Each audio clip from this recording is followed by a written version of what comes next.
Yeah, I love talking about Joy Hour. It is a great event we do, and it's spreading across the country. The Joy Hour is creating a culture of connection. In a sober environment, we have all kinds of events and activities, but it really is creating a culture of connection. Our focus is addiction prevention, also addiction recovery, mental health, hope, and healing through connection. If you'd like to get involved, please go to theconsiderategroup.com/Joy Hour. On like, what is this? And he was like watching everybody involved. I'm like, what's he think of it, you know? And then like the third time I walked up to him, we're talking, I'm like, so he goes, no, you understand, like what I've been doing these last few times is I've been understanding what it is you guys are doing here. And he's just like telling me his view of what Joy Hour is. Yeah. And so I think in his situation, he was attracted to, of course, these comeback stories of people that have gone through something and made their way out of the struggles and what they've done with it. Mm-hmm. Like, it's one thing to fall down and make a mistake and just talk about the mistake the rest of your life. It's another to make a mistake, get up and go, I'm not going to forget it. I'm actually going to talk about it and use that for my motivation to not do it again. And also to try and help the next generation. Would you say essentially that's what the podcast is for then? Telling those stories, telling those comeback stories then? Wow. It's not just for others, but it's for themselves, for a person. Mm-hmm. You know, the whole reason you started Joy Hour is for your sobriety and for others to have that sobriety that you had. So maybe that's what the podcast is for, to share your comeback stories. Yeah, I fell down, but it's not about how many times you fall down. It's about the fact that you got back up after. No, you didn't stay down. And that's what the podcast could essentially be about. Just being the comeback story teller. Yeah. You know, allowing people to come on and to tell their story of how they fell down and they got right back up. Yeah. Which is our job, you know, to better the next generation if we can by sharing, like, don't go down that road. Because for a lot of people, when they go down that road, it ends up being fatal. And they didn't mean to, they went out one more time, or they tried something for the first time, or they got drunk and drove their car, and it was the first time. And more people have that happen than the ones that get back up and go, oh, hold on, hit the brakes, don't do it again. And so we're lucky to be alive, right? You know, and at all different ages and all different demographics, hearing people's stories, you're right. So the reason for the podcast is to just get people on to tell their story of mistakes and also successes and wins, the wins and the losses, but to really help. You know, I don't want my kids getting hooked on substance and alcohol like I did every day. Right. And I also don't want them to make some of the financial mistakes I've made. Right. So how else are they going to learn than continually bringing awareness? So it's about comeback stories. Yeah. It's about bringing awareness to protecting them, and by helping the next generation and others, we're also helping ourselves be aware of, like, that's just something I don't do. I did it, got through it, glad to be alive, and want to share those stories. So yeah, too often people, you know, especially this generation, we learn by failure. And learning by failure is sometimes the best way to learn. But what if we didn't have to fail? What if we didn't have to fall to learn something? And that's what this podcast can bring. It can bring the opportunity to see, oh, this is the path I'm going down. And this Bryce guy said that, you know, he went down the exact same path that I feel like I'm going down right now. And I see how many times he said he fell down. Right. I don't want to fall down that many times. Maybe I won't be able to get back up after the fourth time. You know, maybe I can only get up 3 times, and the fourth time I'm just stuck down. Right.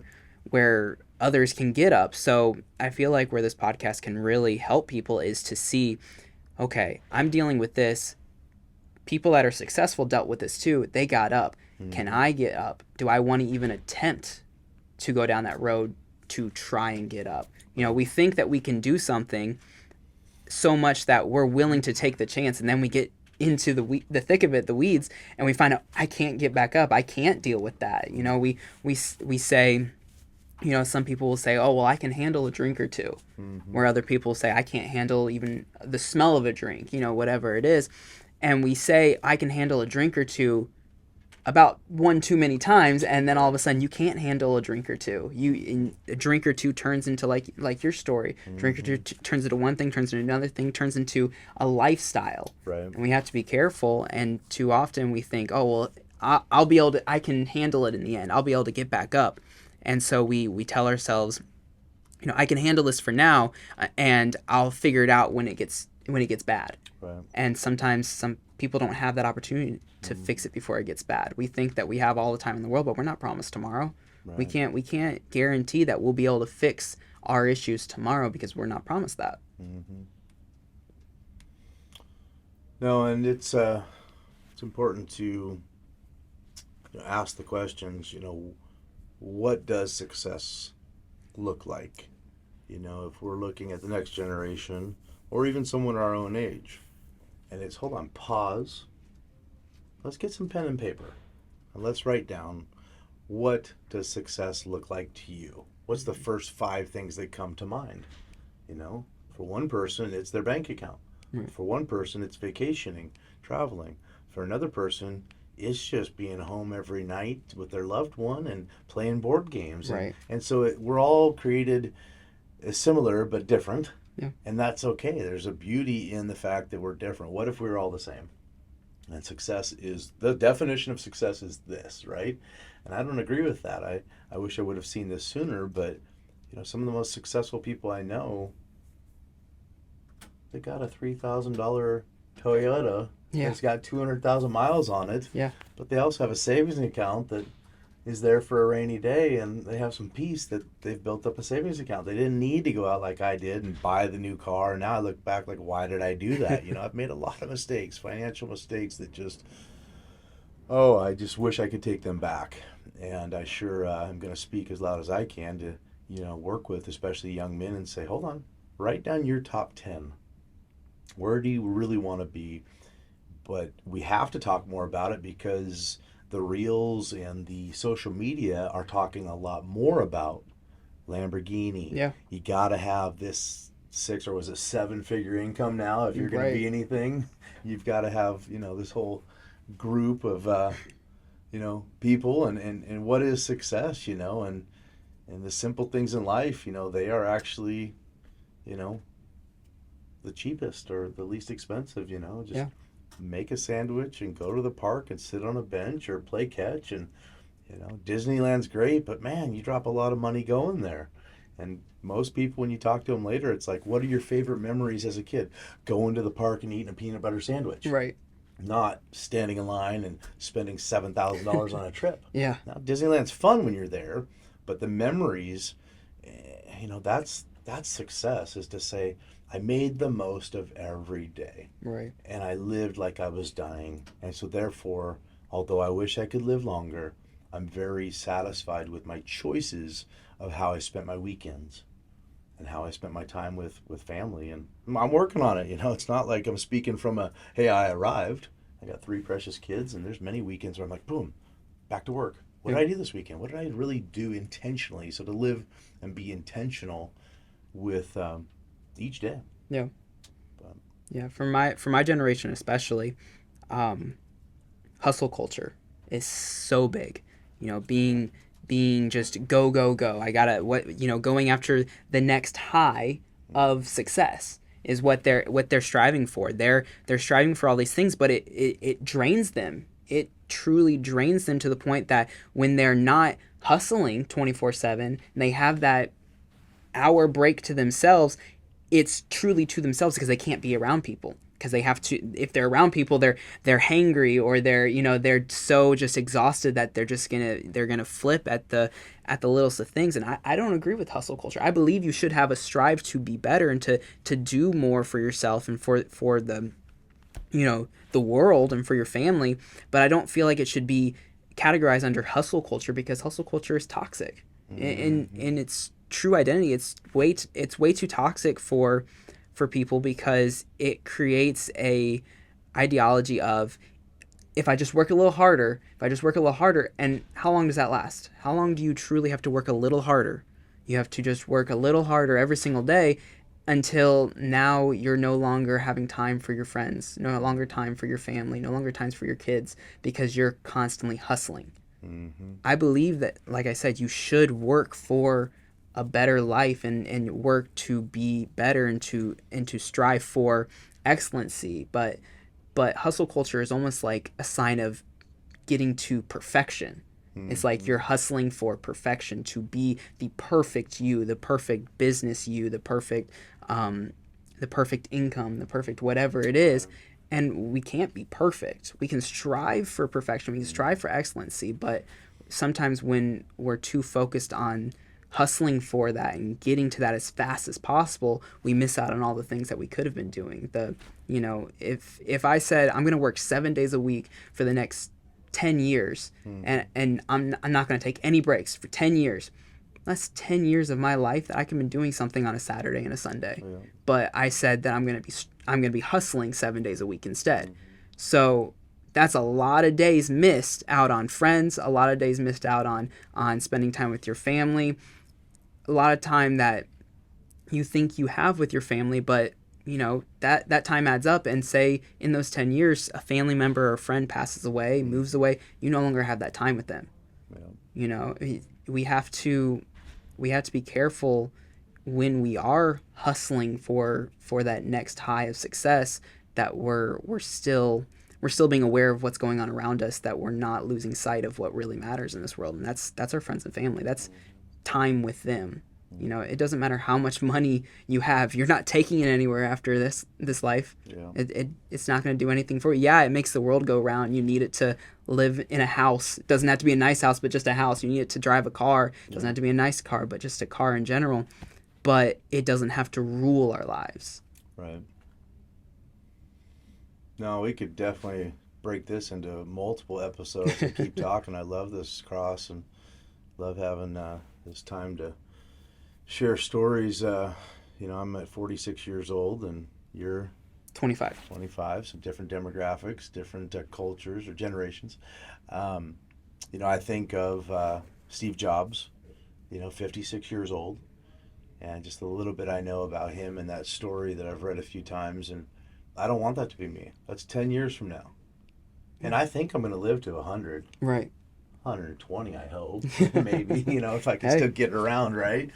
But, I want to see grandkids. Right. And I also have a lot of dreams and aspirations to do, mostly working with other people but mainly, my kids, my grandkids, that time with loved ones. I have some major regrets, as you know. I lost my dad 6 years ago. He was only 69. He got colon cancer. But just a month ago, I was at the cemetery weeping by myself, just letting it out. We just got through the holidays. I lost him in December. So December's always hard. And I was just crying. I'm like, I'm sorry, Dad. I'm sorry. I miss you.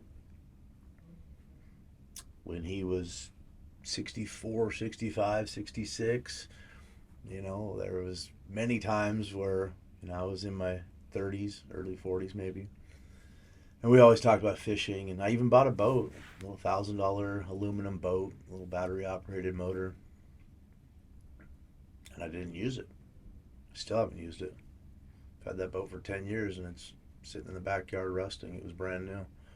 But I bought a boat, and I bought a motor to go fishing with my dad because of some memories when we were really young. I was really young. And why?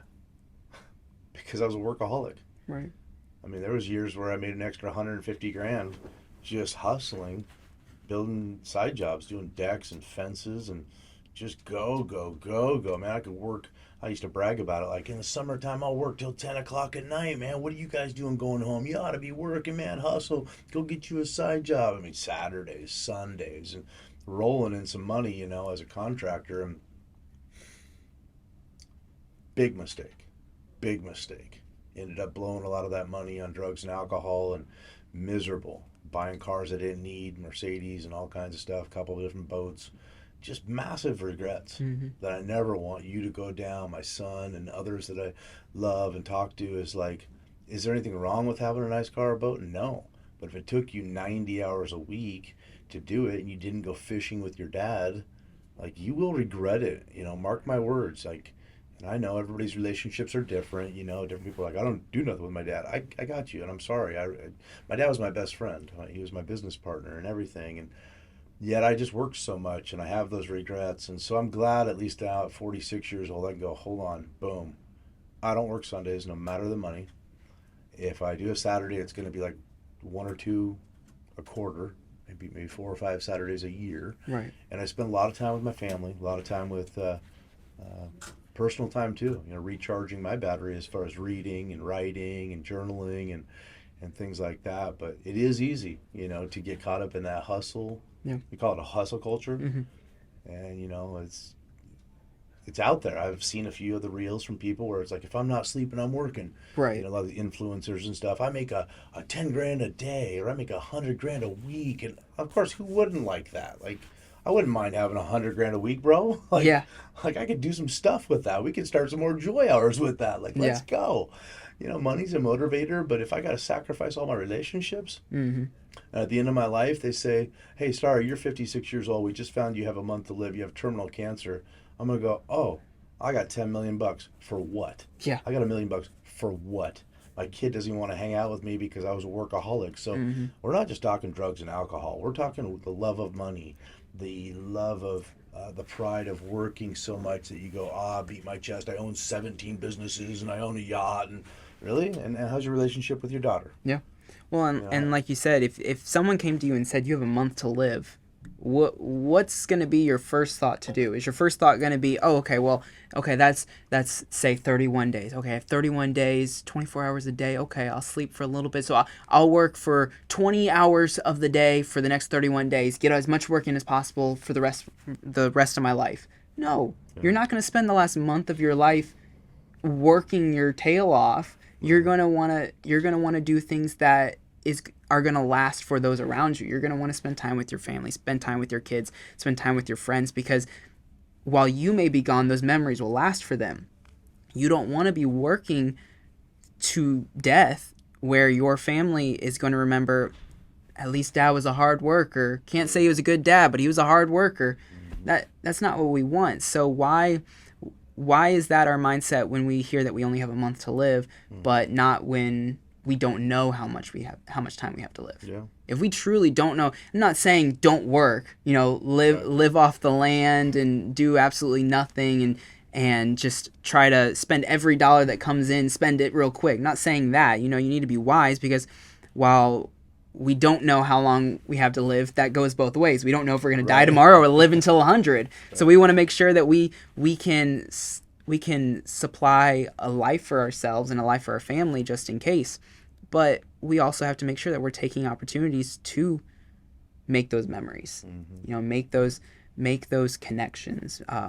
We have the Connect box, and that's the whole point of that, is to make memories.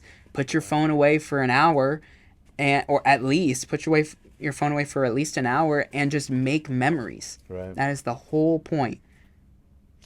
And when I go out on a business lunch, or you and I are having a time to talk about work, I'm very good about not looking at my phone. Yeah. Right? We're in the moment, man. We're having a business lunch with someone, or this morning we had coffee with a guy, and we just met him for the first time, and we're focused. Mm-hmm. The mistake happens in my life and many others is whenever we're around loved ones, we take them for granted. Oh, it's just my mom. It's just my wife. It's just my son. It's just my daughter. Oh, it's my, and so it's, hey, how you doing, as I'm looking at my phone. Right. And then that's where that relationship just goes south. It's so damaging on really going, no, I asked you how you're doing. I'd like to know how you're doing. You have my undivided attention because I love you, and I'm living in this moment because I'm not promised tomorrow, and you matter to me. Yeah. And I'm working on these things. I'm not arrived, but I've done a lot better because we talk a lot about it. Mm-hmm. And my wife, she's awesome at this. She'll be like, hey, you're out of balance again. My son, who's 9 years old now, Dad, is your phone in your pocket or in the box? And if I say it's in my pocket, even if I'm not touching, he's like, okay. If I say it's in the box, he lights up. He's like, Daddy's with me. Yeah. Daddy's focused. Daddy's playing catch. Undivided Daddy's playing attention. Uno. He's playing checkers. Undivided attention. But that phone, for so much of my life, has controlled me. Right. And I'm working as hard as I can to control it. The Connect box helps a lot, and we're looking to help other families by selling these actually to support the nonprofit. We'll get into that more at another time, but we're having a bunch of these made, and if used properly, I believe these help us slow down enough to say, this is my 7 o'clock hour with my friend. Yeah. This is my lunch break with my relative. Mm-hmm. And really going, right now it's you and me. And then if I'm 56 and they say, Tom, you got a month to live, I'm going to go, I remember that lunch break with him, and I remember that time my wife and I talked. I remember we cried and we laughed, and you can go through those memories and be proud of your life and say, that's success. Mm-hmm. I was a successful person because I was intentional in listening and loving other people, and I felt that reciprocal from other people. But Right. we've got to control these phones. We've got to be intentional with our time, and truly say that time and the experiences and the memories of our day-to-day life are more important than whether or not we retire with some account or whether or not we can travel the world. I mean, it's a balance. I mean, yeah, we want those things, but how at the cost of what? Yeah. And I think a lot of us have got into other challenges and struggles in life because we're upset and actually angry at ourselves Right. for being out of balance. Right. You know, what good does it do me to have $1 million, but my health goes, whew, Yeah. or to be broke and I have got great health? That's no good either. Yeah. I always think about I try to think about it often enough not to be morbid, but to really contemplate it. And I try to think about the saying of, if you could attend your funeral, what would it look like? Who would be there? Right. And what would be said? Mm-hmm. And it hits every time I start to think about it. I'm like, have I done something? Have I made an impact on people enough that outside of my family, people would show up? You know, is there going to be a random connection that I made that it's like, hey, you know what? We talked one time at a coffee shop. You gave me your number.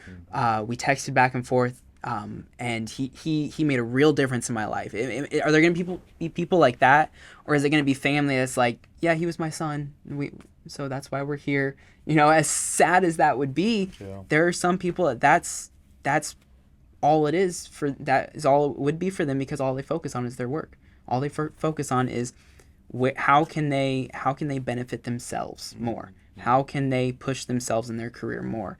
And, you know, I'm all for having a good career, having a good job, and, you know, striving for better, but not at the expense of your humanity, what you're supposed to be. I mean, there's a purpose for us all on this earth, and nobody's, no matter what you think, nobody's purpose is to sit behind a desk their entire life. Nobody's purpose is to make $1 trillion. That's not your true purpose. That might be a goal that you have, to make a lot of money, but that's not your purpose, and we have to find our purpose. And a lot of people's purpose is just simply existing in a world outside of work.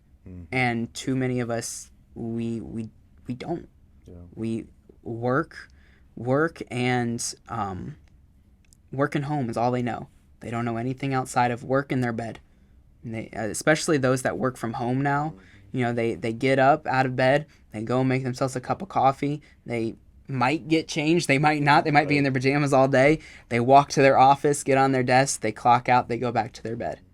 And that's isolation. Isolation. We talk about that all the time with Joy Hour, and just in general. We were at lunch today, and we heard literally next to us, someone's talking about isolation and being isolated because they work from home or they work remote, like hybrid or whatever.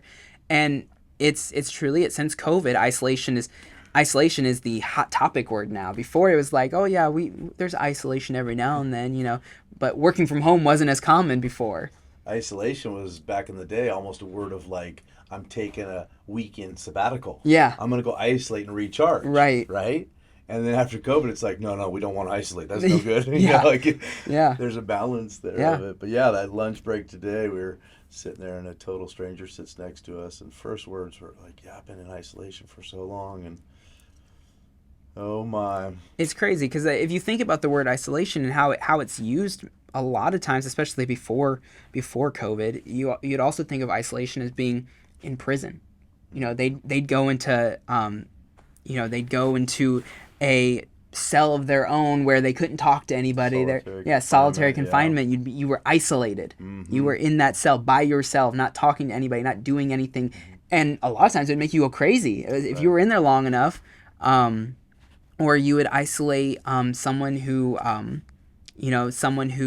was medically insane. They isolate people like that if they can injure someone else or themselves. They're isolated, and that's dangerous as well. And so it's crazy how we went from it being something that was like, oh, isolation is bad, to then isolation was just the norm, and now it's back to being bad, but it's a normal bad. It's like it's still a norm again. We're all isolated in some way through work, or during COVID, fear was everywhere with the virus and everything, and people would stay at home and isolate themselves to stay safe. And then after that, they got used to being isolated, and it just became a habit. It became an addiction. They're addicted to isolation. And then the one thing you can have with you at all times, even if you are by yourself, is your phone. Yeah. It's so easy to say, well, I'm connected, but that's not the right healthy type of connection. I'm going to go ahead and say something today on the show, and I don't think I've told very many people, but the Rat Park TED Talk. So I'm not sure if I've told you this, but when I went to rehab, inpatient program, I committed to do 3 days a week, 3 hours a day, and it was Monday, Wednesday, Friday. But I needed to get in so bad that I started on a Saturday by choice. Okay. But I went in there, and they had a video going that day, a TED Talk called Rat Park. Forget the speaker, phenomenal.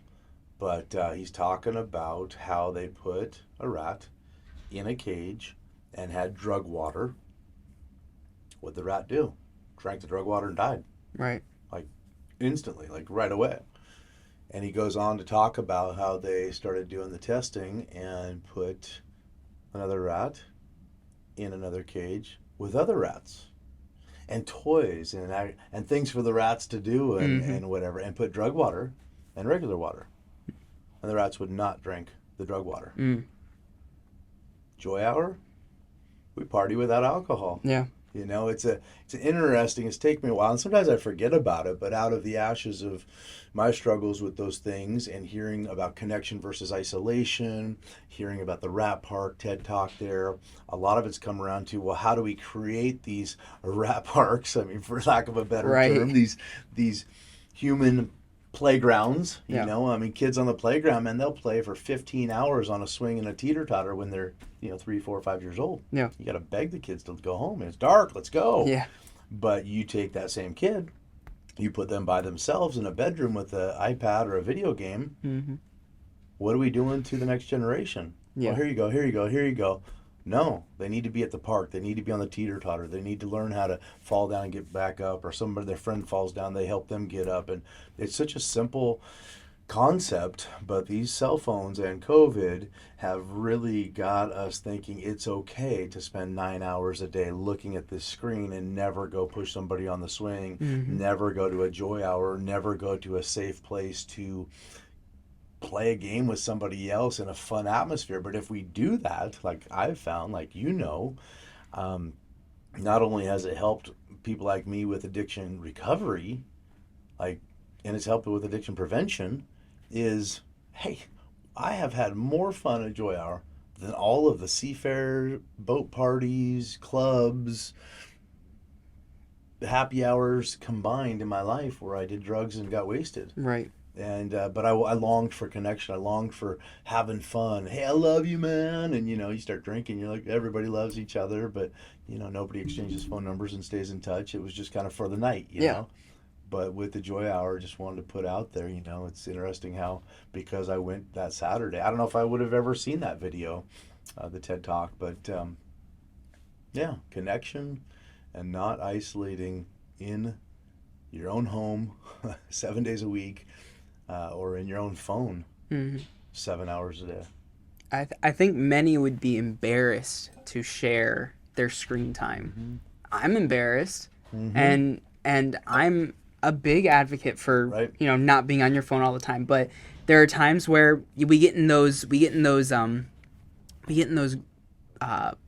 that like scroll paralysis, and you're holding your phone, you're just scrolling, and it's like on to the next video, to the next video, to the next video, looking for the next thing to make us laugh. Right. The next funny thing, the next sad video, the next shot of whatever that hits us into our system, and next thing you know, it's been 2 hours. You're like, whoa, I've been just laying in bed for 2 hours. I got in bed at 9 o'clock. Now it's 11 o'clock. Right.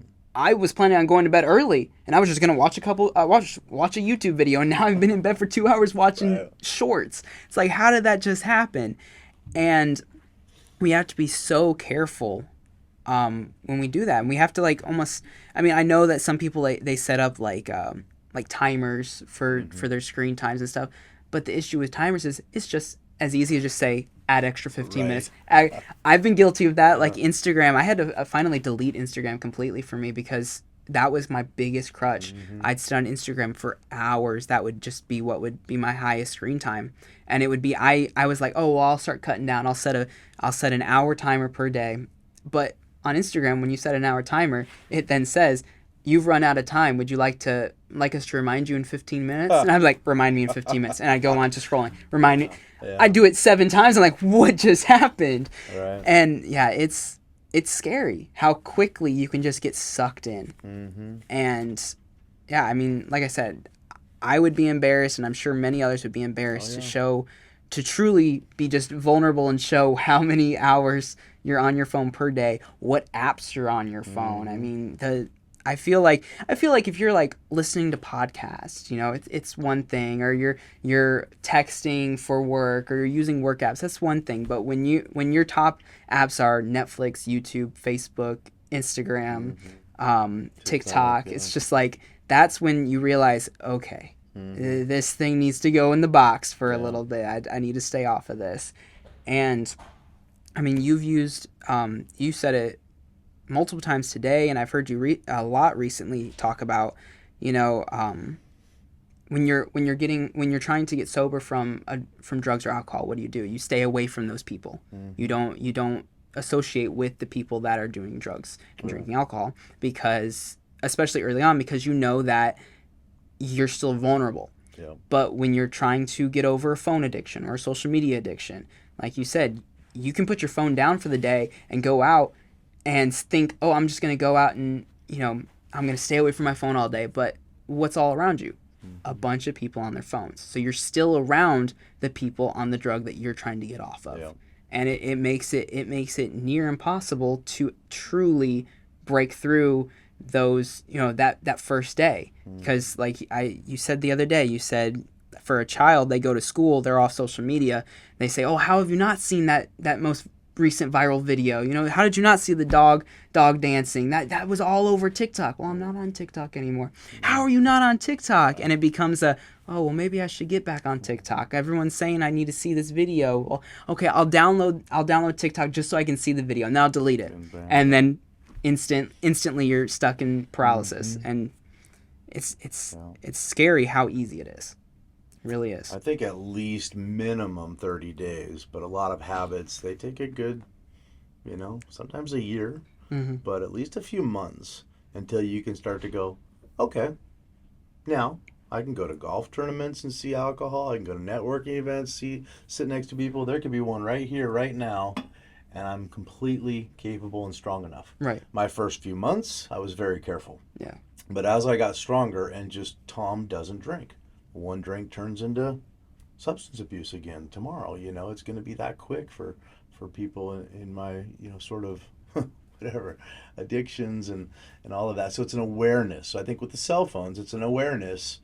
And I feel like the best way to change these habits is to create that culture of connection, whether it's just your family, and you start with that and say, as for our family, we're all going to take a 30-day break from whatever it is, or we're going to turn our phone off 2 hours a day.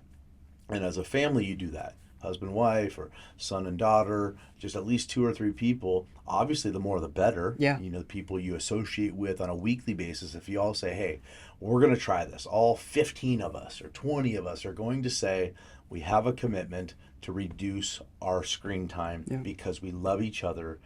And after that happens for 30 days or more, now you're like, you know what? I actually know Cross in a whole deeper way than I've known him in the last 5 years, because he and I were intentional about putting our phone in the box 1 hour a day.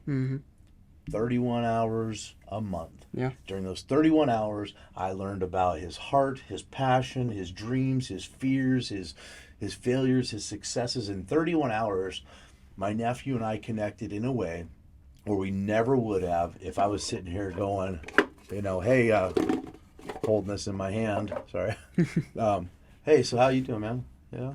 Hey, what are you up to this weekend? Right. Yeah. Oh, dude, did you see this video? Yeah. No, exactly. Okay. So what'd you say you did this weekend? What did you get it? Okay. Oh, hey, hold on a second. Hey, what's going on?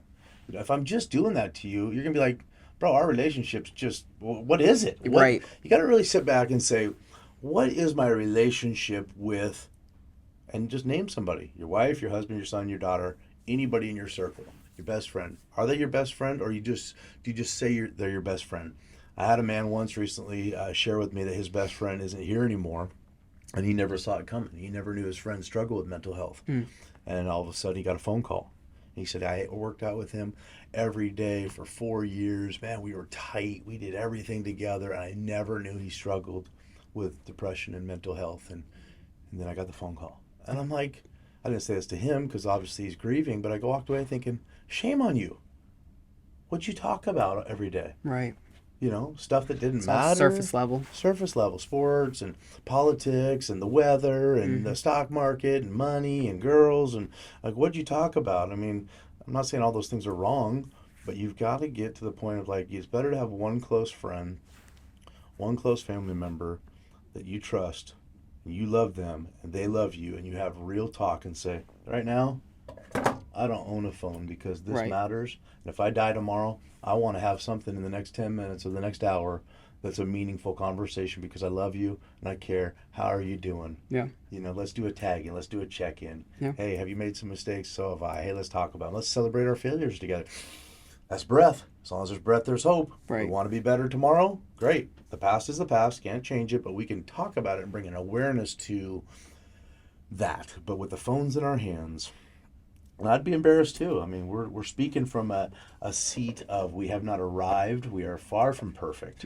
But with the Connect box, with these conversations, we can truly say, starting in Bellevue, Washington, Auburn, Washington, there is a movement of people that are having more and more of these type of conversations that say, I want to change my screen time. I want to stop being a user. You know, you think about drug user, which I was, and you think about your phone user, and get into that. Start doing some research on these things. Is like, you got to have a phone, but does it have to own you? You know, I saw a thing the other day. Why is it called a cell phone? It's got a guy behind bars. You know, like. Yeah. No. Huge shout out to Zekin. They are doing amazing things to help us, and they will help you. For more information, hit here. I challenge you, if you are a parent, if you are a child, if you are a friend, whatever it is that you are, I challenge you to reach out to your children, reach out to your family, or your friends, and hold a little competition between each other. Yeah. You know, check everyone's screen time, and say, okay, next week let's see who can have the lowest screen time. Yeah. You know, a prize, a reward, or something, and get. Yeah. You know, make it where it's like texting isn't as much, because you know texting and phone calls, those are almost essential now. Sure. It's like to you know, for emergencies or for work or whatever it is, but challenge each other. What's your social screen time? You know, how much were you on Instagram? How much were you on TikTok, YouTube, Facebook, all those social media apps?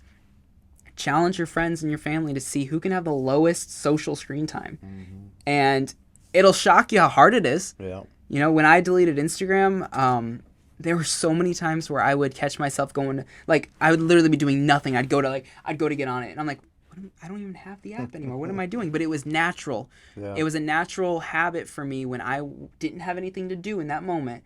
I scrolled on Instagram. I had to delete TikTok. I had to delete Instagram and Twitter and just all those things because they were my go-to. Now my go-to is scrolling through Facebook Marketplace. Right. I'm not even scrolling for videos. I'm scrolling for things that I'll never buy, which is funny. But which I feel like it could be a whole nother problem if I was buying everything I saw. Right. But That's a shopping and spending addiction, which is a Yeah. dopamine. I mean, it's different levels of dopamine, but we are chasing dopamine. Yeah. And I saw something just yesterday, and it was like, sometimes I just go on Amazon and I add things to my cart and then go about my day. I don't buy anything. I just add it to my cart to make me feel good.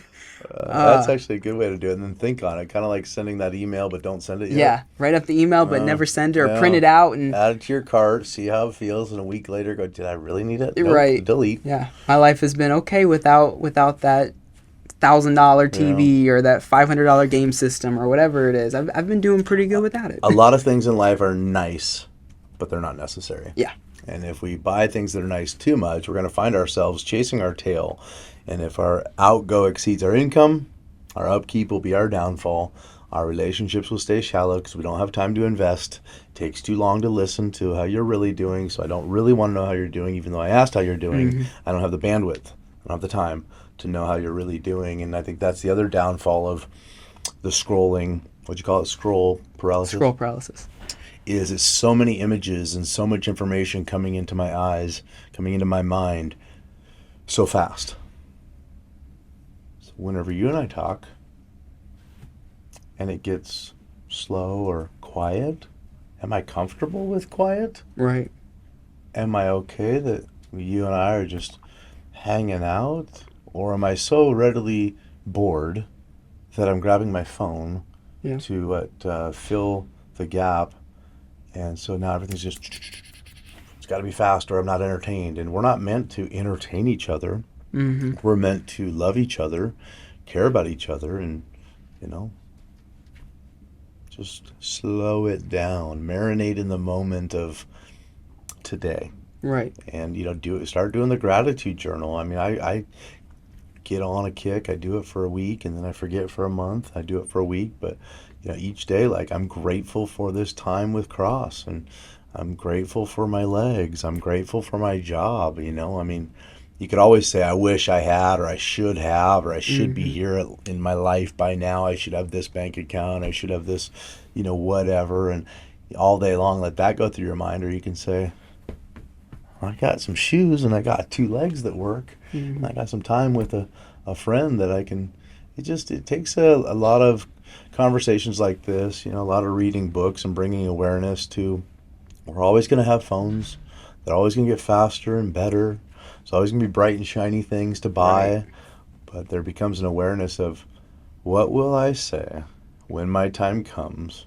And not everybody has time. A lot of car accidents happen. They never had time to even think about this. Yeah. But if you die of some sickness or old age, you're going to have plenty of time to then sit there and say, what did I do? What did I really do? And why did I do it? And I wish I had another day with that person. Something I wanted to ask you and talk on too is volunteer work. So you have been extremely involved with Joy Hour from day one. Right. And also a number of things at your local church. And I've always seen you, your wife, as very cheerful and ready to help with a good attitude and volunteer. And I know personally there's some huge benefits to that now that I've gone through rehab and they've talked about, hey, get outside yourself and do something. Yeah. But, you haven't, thank God, had to go down the road of drugs and rehab to learn, oh my goodness, I was selfish, reset. Now I'm going to do volunteer work. But in recovery and 12-step programs, they teach us, do volunteer work once a week, once a day if you can. You at a young age seem to have already got that vision. But why would you tell others to seize that, and what kind of opportunities can they seize to volunteer and help others, and why? Right. Yeah. No. It was when Joy Hour, especially when Joy Hour, because I can speak most on that just with being just like directly involved with it and helping it become what it's become now, and helping it being there to see it become even more than we can even imagine what it's going to become. Right. It's been it's one of those things that you have to be able to see the end vision, I guess, or you have to see the end goals and see that it's about more than just yourself. You have to see that there's so much more to this world than just what's going on in your life. And we have to realize that there are some people, we can constantly say, oh, well, poor me, I had this happen to me. I lost my job and I had to go to another job, or I got in a car accident. I had to get a new car. We think of these things as being inconveniences. But then we talk to other people and like, well, I lost my house because I lost my job and I couldn't get another job. No one would hire me. Or I lost my car and my insurance wouldn't cover anything. Or there's always someone who has it worse than you. That's one thing I have to constantly remind myself whenever I think about something bad that's going on in my life. Well, someone's dealing with something worse, and I have to remember that I need to be thankful for what did happen. Like I said, I lost my job and I was able to go to another job. That's a blessing. I got in an accident and my car can be repaired, or my insurance is covering a new car, whatever it is. That's a blessing. Or I got in an accident and no one was seriously injured. That's a blessing. Whereas some people, they'll get in an accident and they're seriously injured, their spouse is seriously injured, or an innocent bystander was seriously injured, and that will haunt someone for the rest of their life. So when it comes to volunteering, I have to say that I have to almost put myself aside and say, no matter what my life is going through right now, no matter what's going on in my life right now, someone who could be there tonight, or someone that I might talk to tonight, could be going through something way worse, and I have to be willing to set myself completely aside to help them, not put myself in danger, and mental health issues or anything like that, not to always think of other people so much so that I never think of myself, and I'm constantly being drained, right. Mentally, emotionally, physically, whatever it is. But just saying, just being willing to help. It was something that my parents always. I always grew up seeing my parents being willing to help. I've moved around so much in my life. I just had, I'm pretty sure if my numbers are right, my 26th move. And I've lived in 7 different states, and it's a lot of moving. And no, I'm not military. My uncle's military, but I didn't move with him, but I've moved more than him. Yeah. Granted, he got to live in other countries, but right. I didn't get that. But I've moved a lot, and no matter where I moved, my parents I always saw my parents, no matter where we were financially, they didn't talk with kids. They didn't talk with the kids, hey, kids, we have this much in the bank account. There was nothing like that. But I wasn't dumb. I could see that we weren't always just hunky-dory. We weren't always perfect. And so I saw that, but I never saw my parents let that get in the way of them having a servant's heart. And they always had that, and they instilled that into me and my brother. And so much so that it didn't matter where we moved, what church we were being a part of, you always saw us a part of something, because we knew that there was always something bigger than us. Right. And that's the biggest thing. You have to realize that there's always going to be something bigger than you. You are not the best and greatest and brightest thing in the room anymore. Right. You have to completely forget about that and say, there's something more than me in this room. There's someone who's dealing with more than me in this room, and I could be a light for that person. I could be a crutch for that person. And that's honestly where it all comes from. It's the passion to not be a savior for someone, but to just be a friend, to be a help, to be a hand. I'm not here trying to save everyone and be a superhero, but I'm here to help when I can and where I can. And Joy Hour has really allowed me to do that, meeting so many people. You've said we've had over 8,000 people come through, which is insane. And to think that we've seen that many people, and sure, we've had some meaningful connections with a lot of them, but how many of them did we not? Because there might have been someone who thought, well, my life's pretty messed up right now, so I can't go talk to anyone right now. I got to just deal with my own things. And I got to make sure that I'm not guilty of that person. I've been guilty of that. And I had to learn real quick that I can't do that. Because that one night that I say I can't talk to anybody, the one person I could have talked to might have changed their life. Not because of something I said, but just the fact that somebody said something to them. Yeah. And I have to make sure that I'm always ready for that moment. I'm always ready for the moment of someone just needing someone to talk to. Yeah. I don't need you to give me any answers to my life problems. I just need you to listen. I just need you to say, I hear you. You're not alone. Yeah, you're not alone. Exactly. I think of the AA story. I think that it's 91 years or so now. Alcoholics Anonymous. Great documentary I watched on Bill and Bob. And in brief, one raging alcoholic went to stockbroker, I think he was, and went to Bob, a doctor, to get help, and sat there and talked. And one talked and one listened for the most part, it sounds like, and they say, hey, let's do it again next week, or Bill did, and Bob chimes in, yeah, I would love that. I think it was that time or the very next time that Bob opened up and said, because I'm also a raging alcoholic. Right. Imagine that. Yep. And then they write the 12 steps, and then here we are years later, 91 years later, millions of people have been helped through the 12-step program, and just fascinated by how simple that is. But my point in that, if Bill would have gone to the doctor and got the counseling at that time for his alcoholism, he could have had some great sessions from a very educated person, all the right tools to get sober. I don't think he would have. I honestly don't think he would have. But the fact that the other man, Bob, opened up and said, yeah, I'm also struggling. So I have found in my journey here that when I can truly share with someone, yes, I have depression. Not every day, but it comes when I'm not expecting it. It kicks me in the face, and I feel sick right here with anxiety sometimes. And this is a real thing. They're like, how could you? I had one guy look at my, lifestyle, and he's like, well, how could you this? And you got it so perfect. And that's his perspective, and it's all based on your perspective. You're talking about, car accidents and stuff, and just look around you, be aware of what people go through, I mean, so many different stories, but find somebody that you can connect with and say, actually, it looks like I'm fine. It looks like I'm successful. But actually yesterday, I was bawling my eyes out, curled up in the fetal position, feeling like I was going to lose my job or lose my bank account or lose my health, or I am losing it all. I'm losing my mind, and just start talking. You're only as sick as your secrets. And finding that safe place to where you open up. But somebody's got to start it.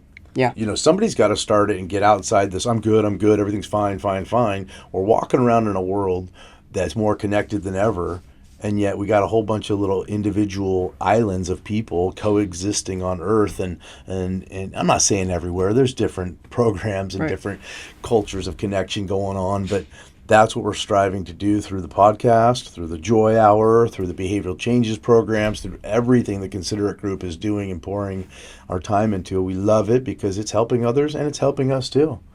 Like, you get outside yourself and you go, wow, like, we're all struggling. But if we're all struggling at different times, that's the beautiful part.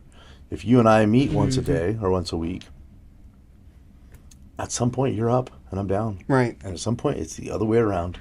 And if we're truly, man, I got you. It's all right. Let's do this. Let's go on a walk. Let's talk. Let's whatever. Yeah. Then you get through the day, and the next week you're there for me, and then I'm not going and locking myself in a hotel room and making a choice that ends my life. Yeah. It's simple, but it takes effort, to be intentional and say, no, hold on.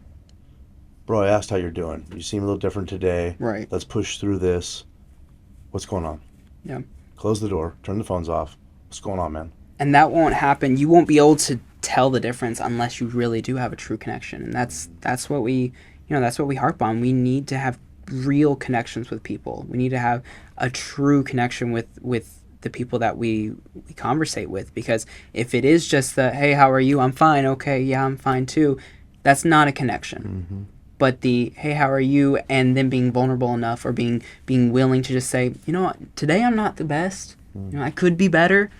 And instead of you saying, oh, I'm sorry to hear that, and going on with your day, be like, I hate to hear that. What's going on? You know, if you're willing to talk about it, Yeah. what's going on? You wanna go grab a cup of coffee? Yeah. You know, and that can make or break somebody. That can make or break a relationship. That can make or break a true connection, because if all your connections are just a face value, hey, how are you? I'm fine, great, then you don't have any connections. You are a lonely person. And if I open up to you when you ask that and I finally feel safe and say, actually, can you close that door? Last night I made some choices and I almost made other ones, and I'm scared that I might make these choices and nobody in my life knows. And I do that to you, for example. If your first response is, oh man, that's crazy. Like, what are you talking about, man? Snap out of it. Right. What do I do then? I build the wall even taller and say, Yep. screw this. I'm not talking to anybody. And I go home and I drink myself, or I drug myself, or I cry myself, or I whatever, Right. cut myself or whatever. I mean, let's be real. Like, this is a real crazy world we live in, with stuff we all deal with. And some people laugh, oh, I don't deal with that. Hey, you know what? I'm glad you're having a great year. I'm glad you never get sad. I'm glad you never have depression. Hats off to you. Right. I wish I lived that life, and I'm striving to. But I love that there are more and more people that are open enough to say, yep, when I've been vulnerable, it's opened the door for a deeper relationship with the person that didn't know who to open up to, because every time they did, they built that wall higher. So we got to be so careful. It only takes a few back and forths, but if somebody's like, how are you doing? And you see that, you can see it in their eyes. When somebody's like, actually, you know, maybe it's the third time you say, what's going on?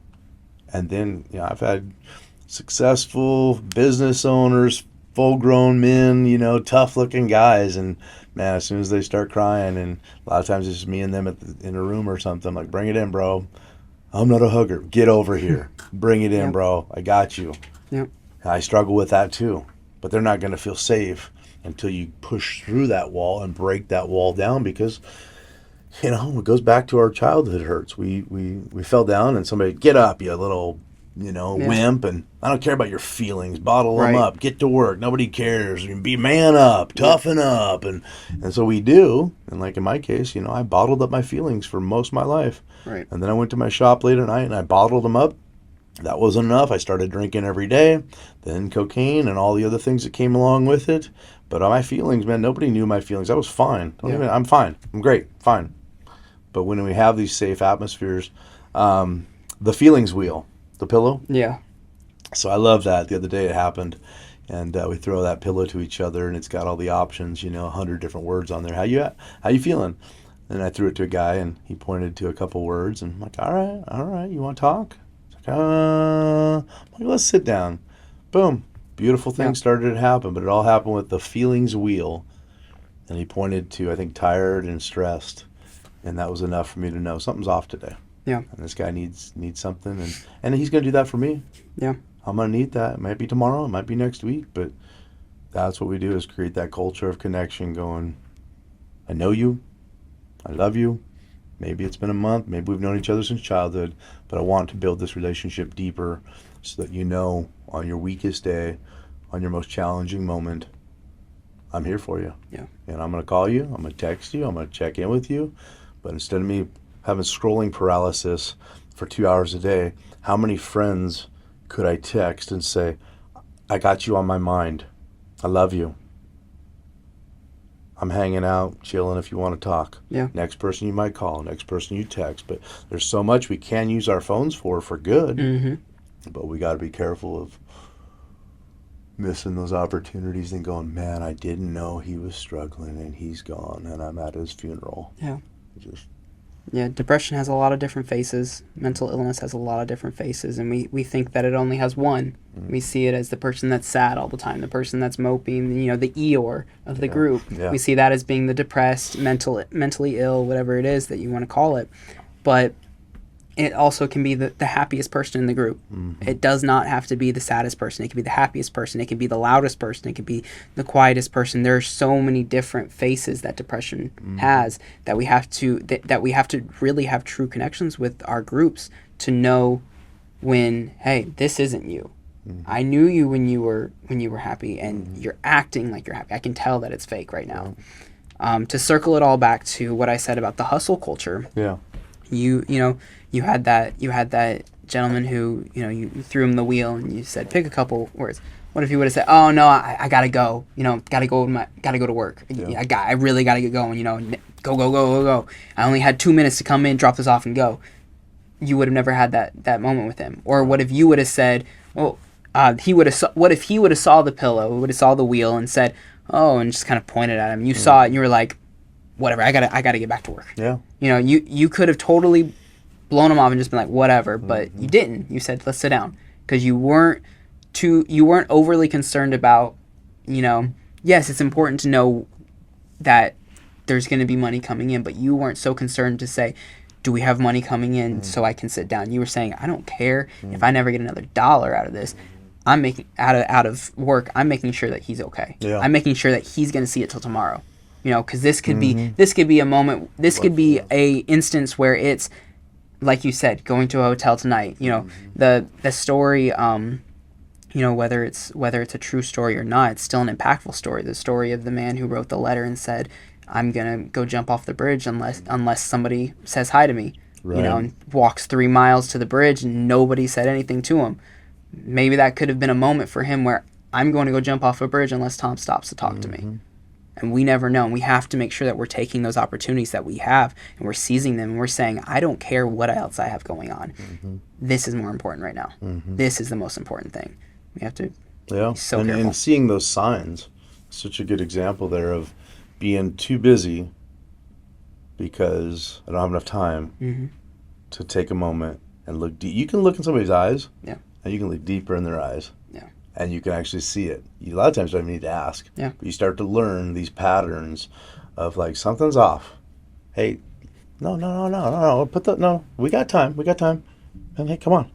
Bring it in. Yeah. Sit down. We're going to talk. I love you. No, come on, bro. And with guys, a lot of times it's like that. Like, I think he actually kind of did a little bit of, "Oh, what's this feelings wheel" type of thing. I'm like, "Hey, pick a word. I do this all the time with other guys. Everybody walks in, we do it." I normalized it. And that's the thing, is normalize with men that talking about your feelings is important. Yeah. Normalizing that it's okay to call each other without a reason. Right. You know, all my life, it was like, especially being a contractor, I'm like, if I call you, I got a reason. Period. Right.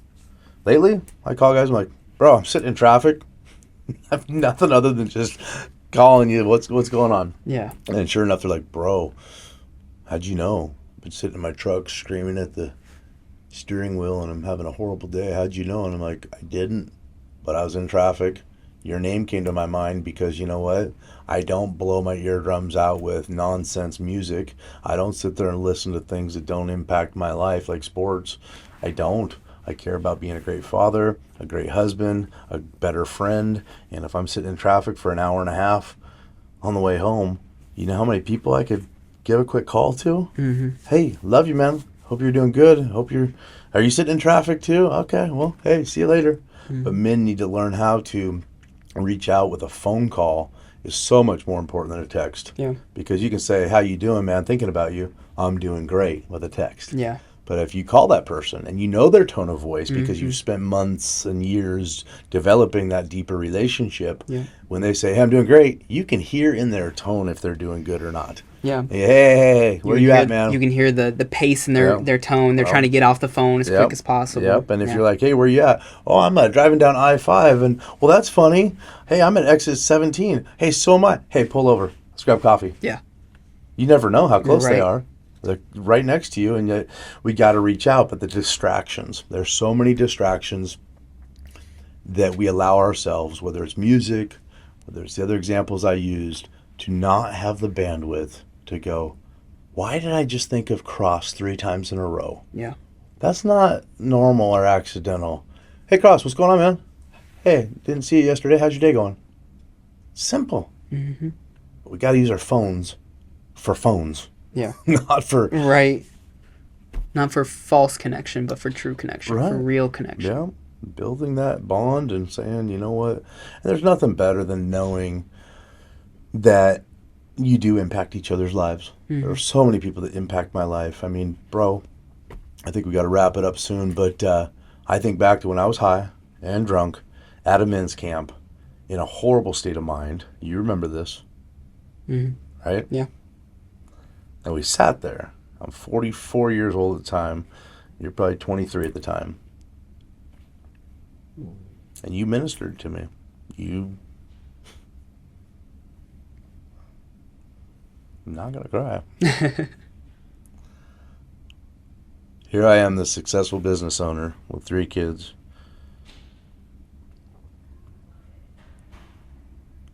In a dark spot. At a father-son camp out. Yes, high, yes, drunk. Got my 6-year-old son at the time, 13-year-old son at the time, all spun out on cocaine, angry at everybody, mainly myself, living a life of secrets. I don't remember what all you said. It doesn't matter. But I knew you were going to sit there as long as you needed to.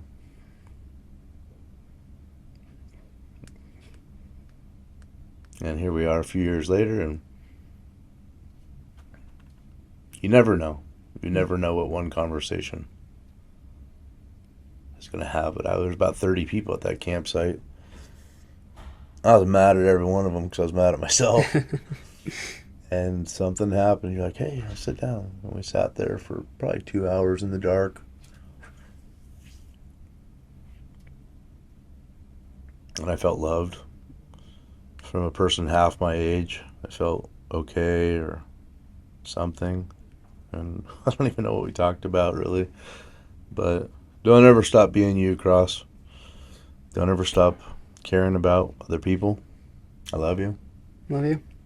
And that was a tear, and that's all I'm letting out today. Otherwise, I'll keep going. It's okay. If you cry, I'll cry. And we don't need that. We'll just be like, that's it. But, man, if you're out there watching this show, listening to this, know that you're not alone. Know that there's a lot of men that care, and women, hey, we can't really speak for you. But we can definitely do all we can to help. But we can definitely relate to men from 25 years old, 46 years old, totally different lives, totally different backgrounds. But there's a lot of us out here doing these type of conversations. And we do a lot in the Considerate group. Started a mental health, anger management course, behavioral health program last week. Mental health it is. All of it is tied in. That's every Monday at 5 p.m. in Auburn. We're looking to do these ideally every day. There's tons of different programs that are in the works. And it will happen a lot more this year as funding continues to come in. We're so thankful for some people believing in the Considerate group and just looking for more of these opportunities where, men helping men, women helping women, and also we have co-ed groups as well. Actually, the anger management one is co-ed, but there's nothing better than 2 men sitting at a campfire having a bonding moment that truly, for all I know, might have been one of the main ingredients that happened 3 years ago to help me get sober 25 months ago to where now I'm a great father. I have 3 wonderful kids, and I'm a great father. Do I have issues? Yeah, but they're a lot smaller than they were, and I'm working on those ones. But I'm going to continue to learn and repeat and stop enough to say, hold on, and hey, have I made mistakes? Have I blown past that guy that wasn't doing good and I missed it? Yes. So this is an ongoing awareness of, what did I do today? And when I lay my head down on the pillow tonight, did I help a fellow brother with anything today? Or was I so wrapped up in myself that all I have is a big bank account and I got that hustle culture going, bro? To the world, you're perfect. Right. Yeah.